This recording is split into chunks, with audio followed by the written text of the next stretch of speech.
At night, she'd turn over and see his big blue eyes staring at her. No matter what time it was, he'd be wide awake, keeping watch over her. Always there. Right there. Perhaps it was James's reputation for not sleeping that kept him at St. Augustine's that first year.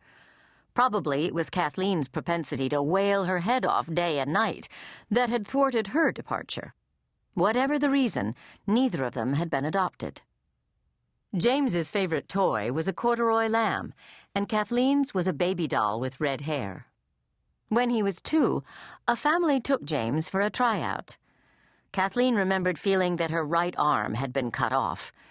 Instead of crying about it, she had stopped crying altogether, stopped babbling, gurgling, eating, and sleeping, too.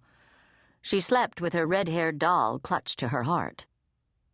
The test adoption of James hadn't worked very well. He came back to St. Augustine's. Although the official reason given had been that he kept everyone up at night with his startling imitation of Dublin's crows, Kathleen knew otherwise. "Caw!" he'd cry. "Caw, caw!" But caw was actually James's way of saying Kathleen. It was his first word.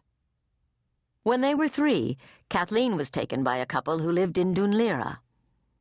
Kathleen's heart constricted with grief, missing James. At night, she would sob silently in her bed, holding her red-haired doll close to her face. Her heartache was so deep, she developed a fever. "It has germs," the couple told her, pulling the worn little doll from her arms. "There are diseases in that place, and this has to go."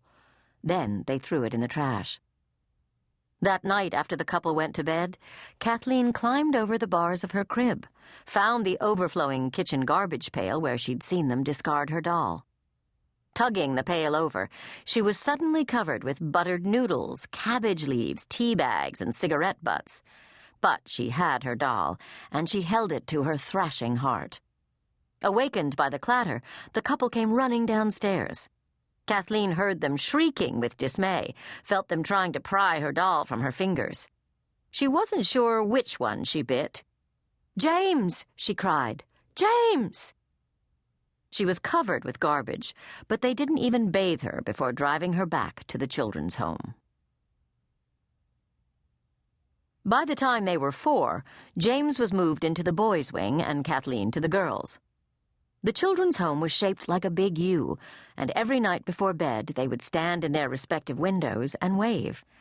When Kathleen couldn't sleep, she would go to the window, and as often as not, James would be standing there, watching from his room across the courtyard for her.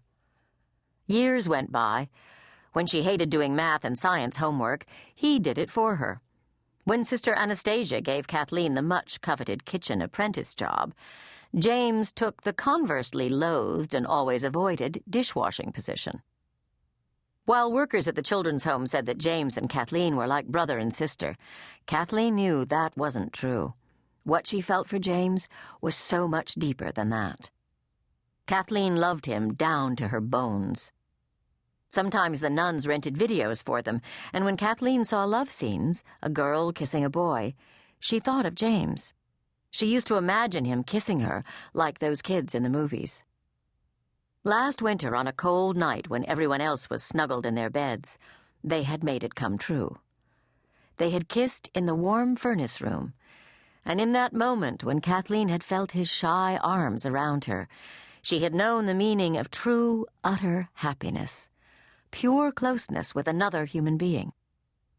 By then, they'd both given up hoping and fearing they'd be adopted. The children's home was where they belonged. The nuns were kind to them, and James had the attention of one nun in particular. She didn't live at St. Augustine's, but was a member of the same order as the sisters who ran it. Sometimes she came alone, other times with a very heavy nun by her side. Stern and odd, she would ask James questions, give him IQ tests, things like that. Whenever she came, Kathleen would panic, thinking the sister was going to tell him she'd found him a home, but she never did. "Do you ever think about your mother and father?" Kathleen asked. James shook his head. "Never. They didn't want me, gave me away. Why should I think of them?" "I don't know, just seems natural."